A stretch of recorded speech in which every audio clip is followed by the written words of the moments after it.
yuko nao jangwani. Na unapaswa kujua kwamba aliyekuwa na wazungusha wana wa Israeli jangwani ni Mungu. Usikafikiri usikafikiri wana wa Israeli walikuwa wanazunguka jangwani kwa sababu walikuwa na kiburi. Usikafikiri walikuwa wanazungushwa jangwani kwa sababu walikuwa na moyo mbaya. Hapana, ninyi mna mioyo mibaya kuliko watu wa Israeli. Hivi kwa mfano, naomba nikuulize swali. Kama uamini nilichokuambia hapo nyuma, nikuulize swali. Njia ya kwenda Dodoma ni ipi?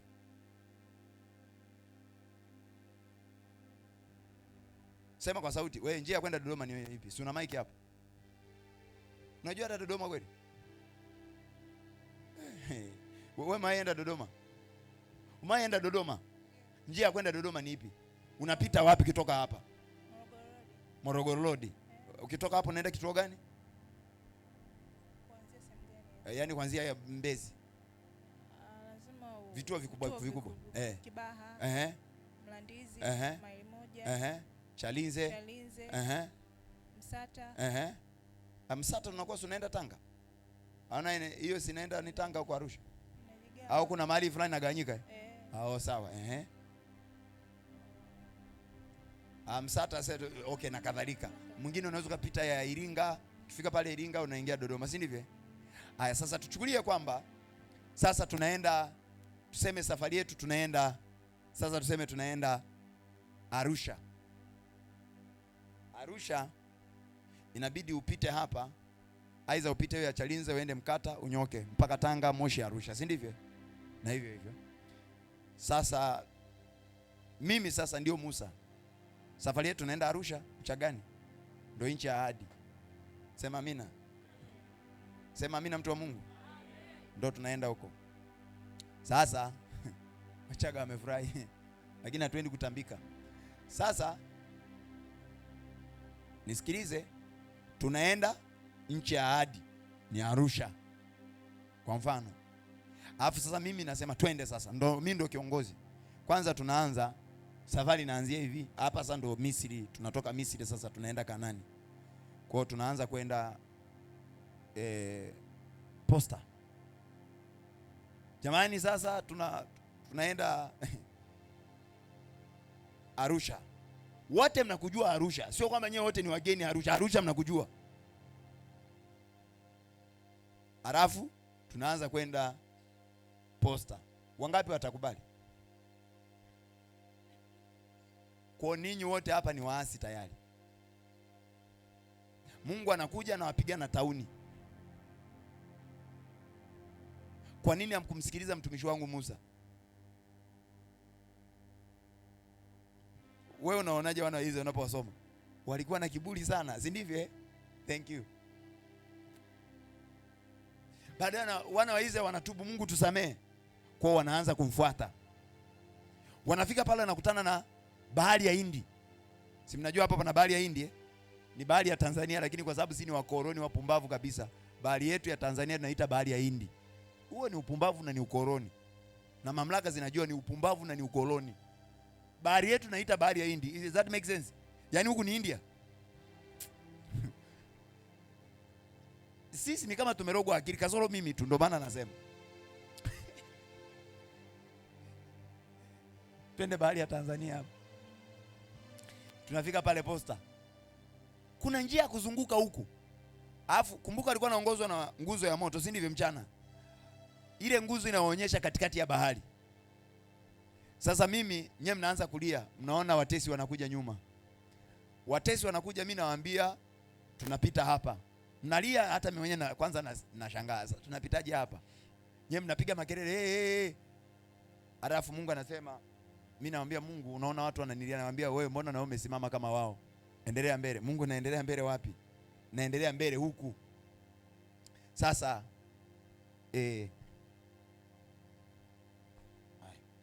kanyaga hapo protocol. Sasa akamwambia endelea mbele.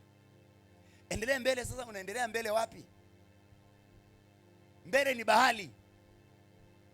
Anaendelea mbele, anaendelea mbele, anaendelea mbele, anaendelea mbele, anaendelea mbele. Sasa maji yanakuwa mengi. Mungu anamwambia nyosha mkono wako. Nimeshamkanyaga, moja tu mwenye ujasiri mkanyage. Akamwambia nyosha mkono wako juu ya nini? Juu ya bahari, si ndivyo? Bahari kafanyaje? Ikagawanyika, wakaendelea mbele. Lakini swali ambalo mimi nakuuliza, mimi napokuambia tupite bahari ya Hindi, ni kweli maji yamesimama huku na huku, wewe ungeingia?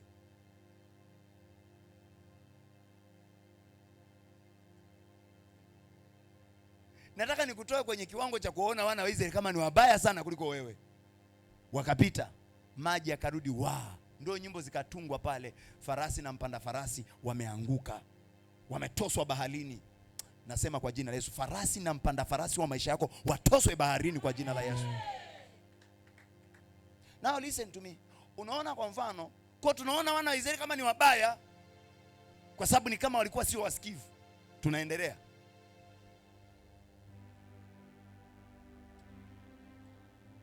Musa anasema sasa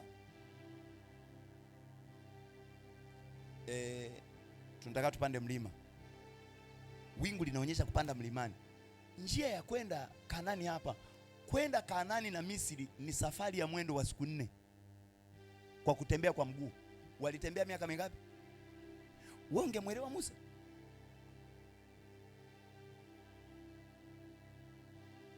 Wewe unaona nchi ya ahadi ni pale, alafu mnaanza kwenda Songea. Ndivyo ilivyokuwa. Yaani imefika sasa ni pale, wanaiona nchi ya ahadi ni pale, lakini wanaenda wapi? Wanaenda njia ya mbali.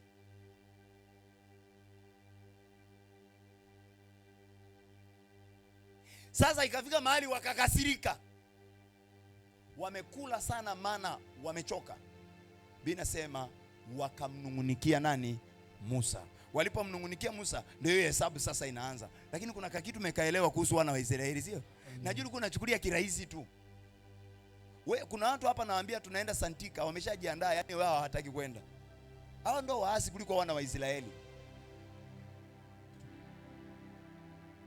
Yaani kuna watu wako hapa, tunaenda hapo tu Santika kwenye mentorship, hawatakwenda.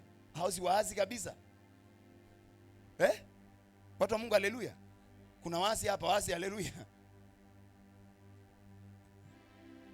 Hawa ilikuwa ni njia kabisa, unaona kabisa, yani Mungu ndiye aliyowapoteza. Nabii anasema Mungu aliwapoteza ili kuwajaribu mioyo yao. Kuna sababu chache kwa nini Mungu aliwapitisha hivyo njia. Na nyie hapa kuna watu mnahangaika, mnafikiri naye wahangaisha ni shetani, ni Mungu. Kuna watu hapa nawaambia mfunge, amfungi. Mungu anaendelea kuacha, unaendelea kuteseka. Nafanya biashara, hela zinakuja zinaondoka. Nawaambia ufunga, hafungi. Amka saa 8 kuomba, aombi, unaona mimi nakutesa. Sasa Mungu anakutesa mwenyewe.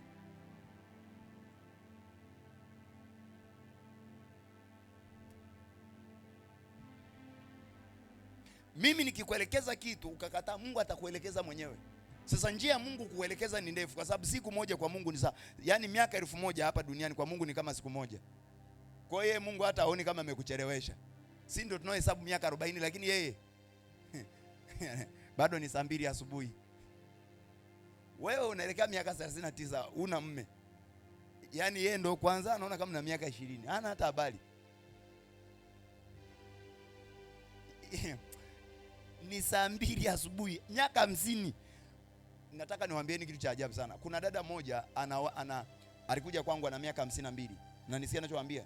Alafu Mungu akaniambia atampa watoto 3. Ana miaka mingapi? Nikamwambia dada, Mungu atakupa watoto 3. Alishangaa sana. Nikamwambia ukiliamini neno hili ninalokuambia itakuwa hakika na kweli.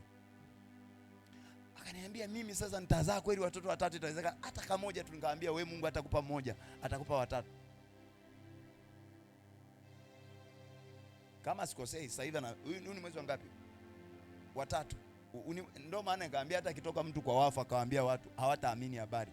Kwani hata hapa Maika Nyaga ana mimba sasa hivi na ajui kama ni mapacha wangapi. Pale wanazaliwa wawili, hapa tazaa mmoja. Ni watoto wangapi? Meisha hivi. Nyie mnapiga makofi mkiwa hapa, lakini yeye anapiga makofi akiwa mbali.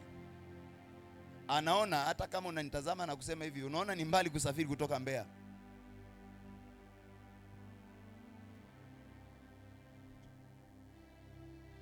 Kwa unapoelekezwa na madhabahu kitu, Sikia, kwa wewe unaweza kuwa unaona ni jioni, lakini Mungu anakuona ndo gazeti la asubuhi saa 12, breaking news.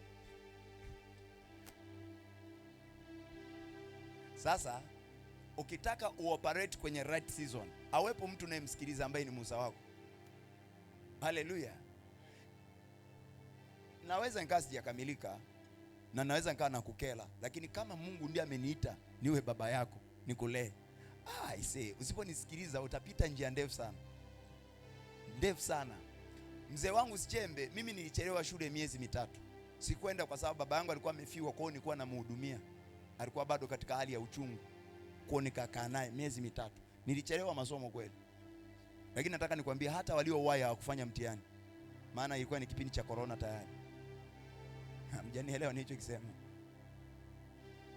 Waliowahi miezi mitatu ambao mimi nilikuwa nakaa na baba yangu kule walisoma, hawakufanya mtihani. Kwa sababu ilikuwa mimi nikienda, yani wiki ambao mimi naenda, mimi nimefika Uganda na nimewekwa karantini. Nimewekwa karantini, kwa mimi najiandaa, nafikiri labda hii karantini ya wiki moja, na shangaa tena tuna miezi miwili tuko Uganda. Hakuna naye toka nje na mtihani umeahirishwa. Tumerudi nyumbani bila kufanya mtihani. Vipi kwa mfano ningesema nawahi masomo na mwacha baba yangu?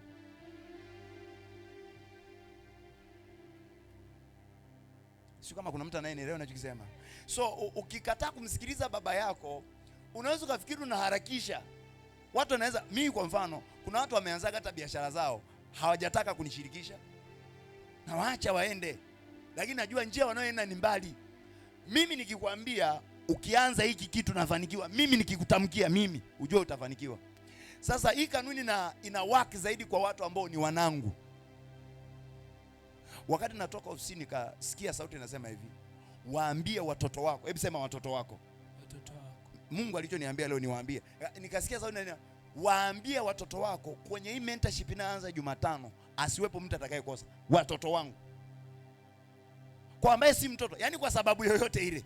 Iwe ni kuruka ukuta, iwe ni kuja kwa kuvunja ukuta ama kwa kuvunja mlango, watoto wangu hawatakosa Jumatano.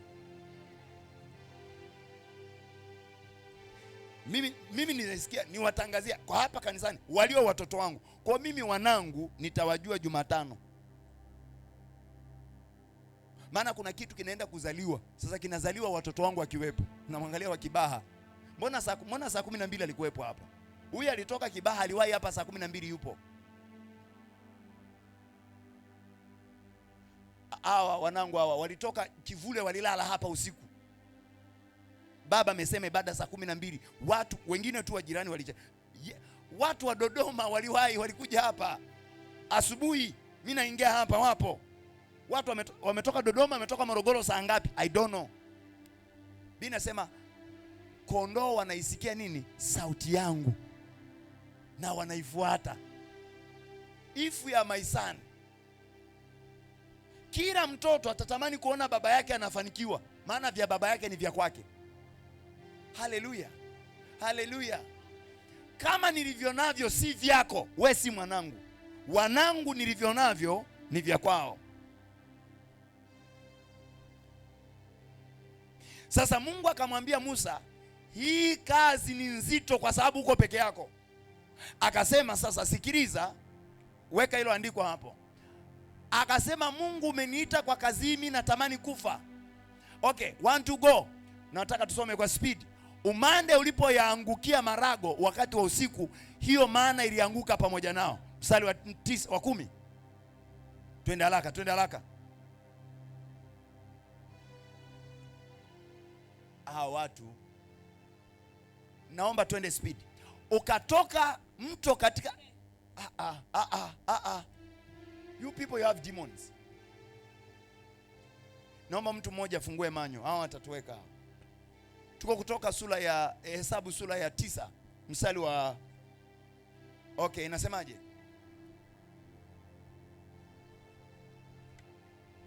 These people they have a demons. Tunapofanya inawezekana wana roho moja na mimi. Ndio maana wana struggle. Ukiona mwana na struggle, nilikuwa namwambia huyu, unaona hivi amevaa, mimi nikitoa tai simama, mimi nakusimamisha alafu wewe unakaa. Unaona? This is my protocol. Wala sijamwambia avae hivi. Automatically amekuja nikivua tai na hili koti. Kivaa koti, tumevaa sare. It's my protocol. Niwaambia ukiwa unaambatana, utavaa nguo utakuta zinafanana. Nikamwambia lakini ukishaanza kuwa mwana wa kwasi utashangaa unavaa tofauti na mimi. Hata Jumapili alikuja amemetisha, baba huyu hapa. Haya. Nena na wana wa Israeli kuwaambia, mtu wa kwenu au wa vizazi vyenu. Hivi nimesema Hesabu ngapi? Msiweke maandiko tena. Hesabu sura ya 11 mstari wa 9. Neno la Mungu linasema, usiweke maandiko tena. Ondoeni hapo. Twende. Umande ulipoyaangukia malago